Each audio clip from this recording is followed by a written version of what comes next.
Hi, I'm Deboki and this is Okie Dokie Boki, and today I'm doing just like a little quick check-in video because it's been a while since I've made one, and I always do this, like I keep making videos, missing making videos, and then like going some time again without making them. So like obviously I do nonfiction book club live streams, so I feel like I'm still sort of like in YouTube world, but like not fully. So yeah, I thought today I would just do a quick check-in on some stuff. So first off, the big thing, I've posted about this on Instagram, but otherwise not like really talked too much about it, but I am pregnant.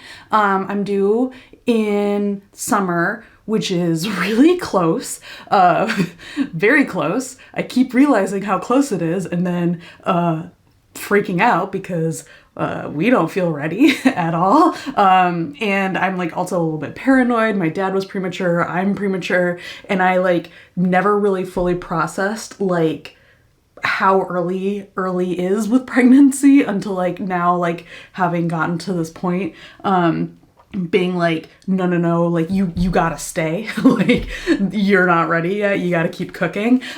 So yeah, but hopefully, you know, things go well, all of that happens, and yeah, part of the reason why I haven't actually posted anything is because I have had this big intention, and even taken the first few steps of making a video about navigating the experience of pregnancy after having had 2 miscarriages, which I've talked about miscarriages before on my channel, but like, yeah, obviously this is the first time I'm talking about my pregnancy on this channel. So I even sat down and filmed the video like maybe a month or 2 ago, and I obviously haven't posted it, and it's because I've realized that I'm just like not really ready to fully process this pregnancy out loud in that context, because I'm still like very much in it and mostly wanting to like focus on enjoying it and, you know, and preparing for this baby. And it's a little bit hard for me to do that and also be in the mindset of like revisiting the miscarriages and kind of the anxiety and everything associated with that. It just like brings like a lot of unease kind of into my experience of this pregnancy at this moment. With that said, I do think that like I will reach a point where I'm ready to talk about it, and so that is something that I'm planning to get to in the future. One of the things, because of this pregnancy, I've been really limiting my travel. I have a lot of anxiety around traveling while pregnant, especially in the US post the repeal of Roe v. Wade, or not the repeal, whatever, post the decision to basically make it really hard to access medical care, or like, you know, to enable states to make it difficult to access medical care. I've like really limited my travel during this pregnancy. I'm only doing kind of like a few short trips, and unfortunately that means I'm not making it to Booknet Fest, which is in a few weeks, which is something I'm bummed about. Obviously I'm like very grateful to be pregnant, but I'm very bummed to not get to see my friends and hang out and do all the fun Booknet Fest stuff this year. So if you're going to Booknet Fest, I hope you have a really lovely time, and hopefully I will see you all next year, because I really love the event and it's just so much fun. I feel like being like, you should go if you're still debating. I don't know what the ticket situation, the hotel situation is, or any of that, but if you are on the fence about going, like, and you're like debating a last minute trip, you should do it, because I think Booknet Fest is a super fun event. I think Mari and Sam put a lot of work into it, and there's just like always so much thought that goes into the panels and the different events, and it's just like so nice and chill that I just think it's a good time. So yeah, that is the status of me right now, making a baby in my body. So that's that. While I'm here, I also wanted to do like a quick little update about things I've been working on outside of this channel as a science writer, which like I talk about sometimes on this channel as well. So I work on like mostly YouTube and podcast kind of stuff. And one of the podcasts that I've been working on now, this is our 3rd year, is Tiny Matters. It's for the American Chemical Society. I co-host it. I've also started writing some of the episodes starting last year, which has been super fun. It's been really exciting. I feel like I've been learning so much about interviewing and everything, and it's just been really, really like a cool experience. And also I have a really awesome co-host, Sam Jones. So yeah, I just wanted to shamelessly plug our podcast to begin with because I'm super proud of it. I think it's super fun. They're like 20 to 30 minute episodes covering different science topics. We actually just did one recently with John Green about tuberculosis, obviously. And so that was a really great interview. We did an episode recently where we talked to Deborah Bloom, who's an author. She wrote The Poisoner's Handbook, which is a really great history of forensic toxicology. Sam and I like both love history of science things, so if that's something you're into, I definitely recommend checking us out because that is a big part of a lot of our episodes. So for example, one that I wrote recently that I'm really proud of is about the history and science of IVF. And it was super challenging in a lot of ways because there's just like so much to the history of IVF that like we couldn't even touch. Like it's so hard because there's so many interesting and so many like also frustrating details about the history of IVF that, you know, like for the sake of time and everything, we can't get everything in there. But it was really cool to learn from. And I also talked to a lot of doctors who work in the field and learning from their experience and kind of like how they approach it and how they see the field evolving. And also, you know, with recent decisions that have happened, like how they see those impacting the field of IVF. It was just super interesting to work on. And then like on a note that's a little bit sadder, a little bit more bittersweet, one of my long-term projects that I've been working on now for a few years is coming to an end this year. And I am talking about Journey to the Microcosmos, which is a YouTube series. So you can just like watch it here. And it's about microscopies. So on the channel, James, our master of microscopes, he takes us on a journey through the things that he sees through his microscope, which is always super cool. It's beautiful. Like the footage he gets is so gorgeous. Like it's like so fascinating to me because like I like, you know, I have a background in science.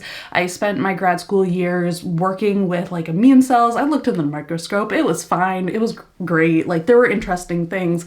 The stuff that we get to see on the channel was stuff that like I had just never like conceived of imagining could exist. And so it's been so cool to spend the past few years just like really like deep diving into this world with James and like all of the footage he gets and all of the things that he's able to tell us about this world. So the show is a Complexly show. It's mostly narrated by Hank Green, but I do also host some of the episodes. And yeah, we announced recently that this show will be ending this year, which is really sad, but it also hasn't fully sunk in yet because I am still finishing up working on it. I'm still working on some of the last scripts for the show. And so I haven't actually fully like processed it. I think like when I send in the last script and like then I'll have like my first week where I'm not like thinking about microbes or like what is the next like little microbe adventure I'm gonna be on and like learning about and researching like the little different like rabbit holes that I've like had to go down like the past few years, like realizing that I'm not going to have those anymore. I think when that hits me, it's going to hit me hard and it's going to be really weird. But I don't know, I'm sad about it, but I'm also just so proud of the show that it's hard to be like devastated because it's just so cool to have been a part of and to have had it be a really foundational part of the beginning of my science writing career, where like as I made this transition from scientist to science writer, I feel like it's played such an instrumental role in helping me kind of re-see science in a new way and like re-see the world around me in a way that wasn't part of my training as a scientist, to kind of see it a little bit more like ecologically, to kind of understand, I don't know, things like how we use classification systems in weird ways, like how everything is so connected in ways that I didn't fully appreciate, like, and that is like those are things I've like thought about, but it just like, it was so cool to think about it in a very different context that just changed the way that I see the world around me. So I'm going to link to some of the episodes that I've particularly loved down below so you can check them out. And also, please continue watching the channel because we are still putting out episodes. And I think, you know, some of these like last episodes are really, really good. I think they're, I mean, I'm biased, but like, I think they're like a cool way to kind of wrap up the series and wrap up a lot of a lot of the things that we've been talking about, but in a way where like hopefully even if you're new to the series, it'll kind of give you a taste of what the series has been and like intrigue you and make you want to start back over from the beginning. In general, if you want to keep up with what I've been working on, you can go to my website, debokec.com. I've been doing a little bit of a mini revamp kind of approach to my website and like newsletter and stuff. Before I had my newsletter on Substack, I actually moved over like platforms and everything. So everything is now on debokec.com. So if you want to subscribe to my newsletter, if you want to keep up with things that I've been posting, I'm trying to kind of like keep a regular kind of blog series sort of thing going of like stuff I've made recently, and then a newsletter where I talk a little bit more about like stuff I've been working on or stuff I've been really enjoying. Just, you know, something a little bit more kind of regular and casual that I hope will be fun. We'll see. I'm still figuring it out. Just the point is just that if you want to see other things that I've been working on and get an idea of new projects that I've been a part of, that's the place to go to. And the last thing I wanted to check in on for today is the thing that I originally made this channel to talk about, which is books. And honestly, the reason I think that I haven't made a lot of videos for this channel lately is because I just don't have a lot of books going on in my life right now. I think if it weren't for Nonfiction Book Club, it would be really hard for me to commit to any kind of reading, and that's sort of a bummer.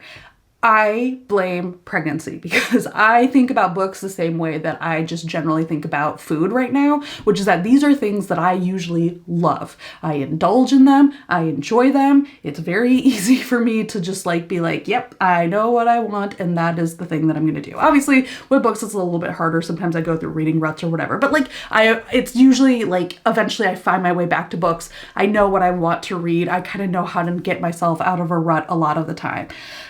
Except with both food and books right now, I am largely apathetic. And the thing with food is that, like, I still need it. Like, I still gotta eat. But I just, like, don't ever know what it is I'm craving. For a while, like, it was really just, like, bread, cheese, and fruit. My husband says that my cravings are really just, like, toddler food cravings, which I think is kind of true.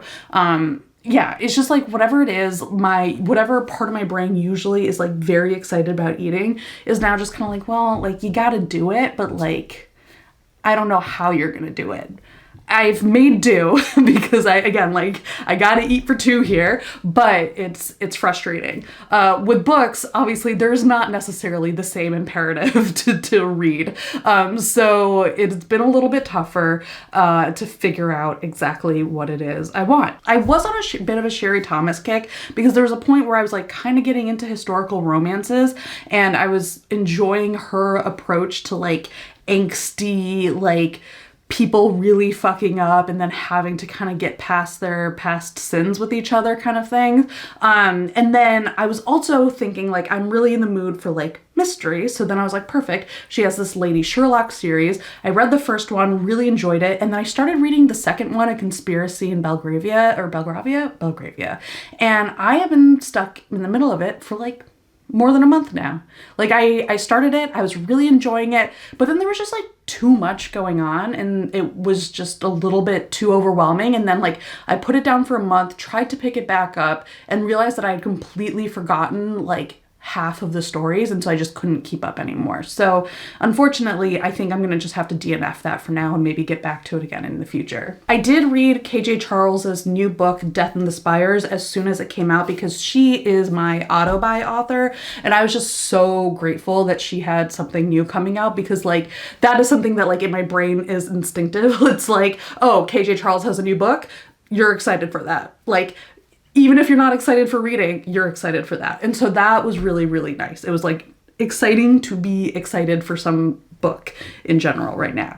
And this book is a mystery. It's her first time venturing out of the romance genre. It's a historical mystery. It's got this whole like group of friends who met in college or in university at Oxford, I think. And you know, one of them dies and while they're all in university, and now it's been a while since then, and now one of them has to figure out who killed the friend. And so there's a lot of like past secrets that come out. There's just like a lot of that kind of like academic murder mystery aspect to it. And I always love a KJ Charles book. And one of the things that's tough, though, when you love a romance author is that you can reach a point where a lot of their books like start to feel like they're hitting on the same beats and themes. And I was kind of starting to get to that point with her, but it's just that because she's so good at those particular beats and themes that I was like, I don't really care. Like I'll read the same formula over and over and over again. The repetitiveness is just salvaged by the fact that she's such a great writer that I'm like, this is good, I'm fine. It's comforting, and it's, even if it's like repetitive, there are always enough little details that are different that you're still engaged, and it's fun. And it's also only been like a few of her books. Like I don't want it to seem like the last like 10 of her books have all been the same book, because it's not, but it's just like something that I've noticed lately. With that said, it was really nice to read her approach in a different genre, because it felt like, oh, this is different. Like this is, we're doing something different here. The like characters, the themes, again, those beats, like they can't be the same because mystery is different from romance. And so one of the things that is very important if you are a KJ Charles fan, and she like kind of emphasized this when the book was coming out, like this is not a romance. There is a romantic story in the book, but it's not going to hit the romance things that you might be expecting. And so that was fine for me because again, like it was just, first of all, exciting to have any KJ Charles book out. And also it was cool to see her doing something familiar, but in an unfamiliar way. So my closing request for this video is also a little bit rude because I don't know if I'll be able to act on this, but please recommend me books. I feel like maybe what I am leaning towards are historical mysteries with a romance subplot. I think. But I think what I really want is just like well-written trash. Like that is like what my brain is like, that is what makes sense. Like that, those are the combination of words that my body, my brain is looking for. Like I feel like lately I've really enjoyed procedural TV because it just like has these steady rhythms to it that I like can get into without having to do a lot of thinking. And if there's something like that with books that like you think would be good for me, I'm open to suggestions. Like obviously I'm a big romance reader, but like I'm not just looking for like contemporary romance or kind of like that. I think something with a mystery would be nice too. And maybe bonus points if it's like got a multi-book thing to it, like it's a series that I can get into, and maybe has a romantic arc across the series. I think that's what I'm looking for. But if you have other suggestions, I'm open to them because like I'm looking for anything right now. Like I feel like I've also barely been paying attention to what books have been coming out this year. So if there's something that's been coming out that has been good, recommend that. Again, I'm being super rude because I don't know how many of your recommendations I'm going to be able to take right now, but please just help a pregnant lady out. Like I'm playing the card. I would love to just have something chill to sink my brain into while my body is decidedly not chill. The third trimester is weird. There is a foot in my ribs half the time. I don't know what's going on. Please just give me something weird or silly or fun or I don't know. I don't even know. The adjectives are not even making sense anymore. I would just appreciate a recommendation if you have one. So yeah, thanks so much for watching, you guys. Thanks for checking in with me and letting me like do this check-in after so long of not posting anything. But I do have a nonfiction book club this week, I think, and I'm excited to talk about whales with Nicole. And yeah. Thanks you guys for watching, and bye.